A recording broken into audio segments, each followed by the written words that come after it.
Morning, students. Today we're going to learn about a hybrid. And so yesterday we talked about heterozygous, which means a mix, or another word, a hybrid. A heterozygous offspring has both alleles. And so today you're going to be given a Punnett square, and you'll be told to cross a white rice parent and a red rice parent. This should result in hybrids, a heterozygous offspring. You'll be practicing on using your Punnett squares in order to predict the trait outcomes when forming your hybrids. Once again, we will be visiting the behavior objective. When you are learning on this online platform, you are to show academic honesty, which means you will be doing the right thing, especially given the circumstance right now. No one is watching or holding accountability. Now, before we start, let us go over the homework. Question 1, 2, and 4 were heterozygous crosses. That meant both parents are heterozygous. They have one dominant allele and one recessive allele. Now, it is important that when you are counting probability, chances, your percentages should add up to 100%. You have 4 offsprings. 1 out of 4. Big B, from parent 1 and parent 2. It is 25% chance 1 out of 4 is homozygous dominant. Little b from parent 1, big B from parent 2. 1. There's 1 heterozygous offspring here. But parent 1 also has a dominant big B. Parent 2 has a recessive little b. And right here in this quadrant, it's a heterozygous offspring. Now you have 2. 2 out of 4. That is a 50% probability. 50% is heterozygous, which leaves 25% chance of a homozygous recessive. And so it is important, rule 1, your percentages, it needs to add up to 100%. Number 2, there's 4 offsprings. 1 out of 4 is 25%. 2 out of 4, that is 50%. If you had a need to use 3 out of 4, that is 75%. As shown for the phenotype purple, because purple is dominant, these 3 offsprings are purple. Now, if 4 out of 4, that means it's 100%. So it's important. Percentages need to add up to 100 and distribute the alleles properly. Now, question 3 is a lot different. I've color-coded the chart for you. Question 3 is a cross between homozygous parents. That means the parents, they have the same allele. As shown, one parent is homozygous dominant. And we have here the homozygous recessive parent. Now, I color-coded all the 4 alleles that will be distributed.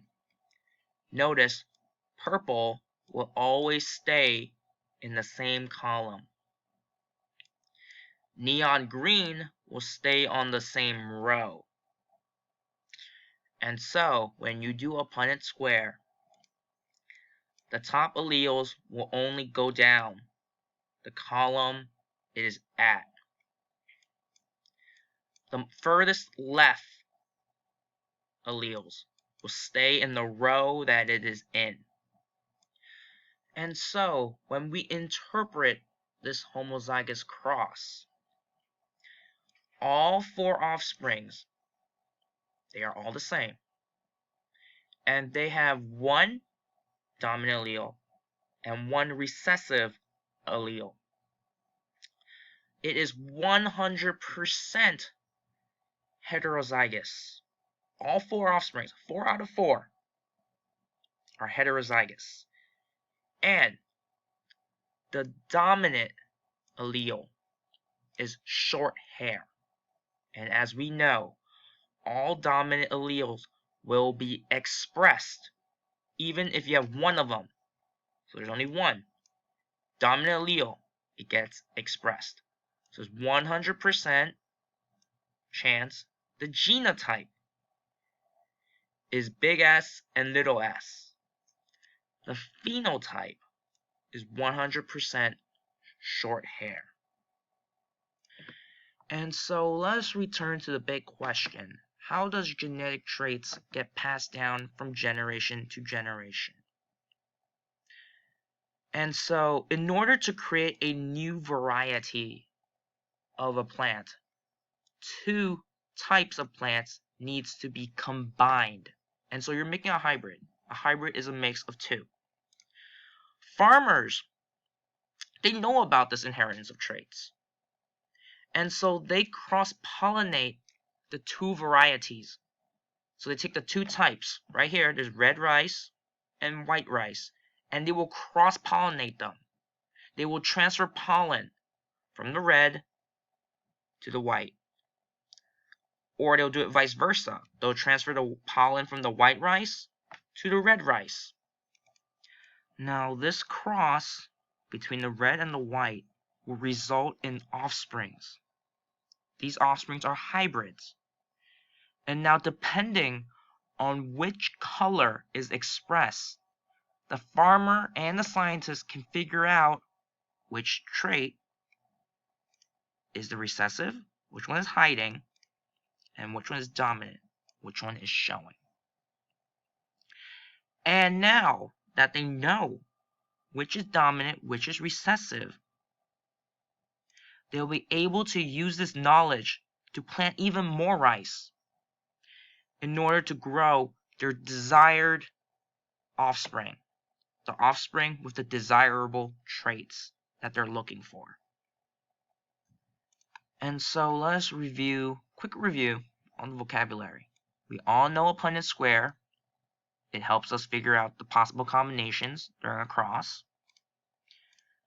Genetic variety, it is just a difference in the genetic makeup of individuals. We are all unique. Plants are unique. Everything is different. That is the variety. A hybrid, it is a mixture of 2 different things. It can be characteristics. It can be genetic makeup, of course. It could be a cross between 2 parents that are completely different.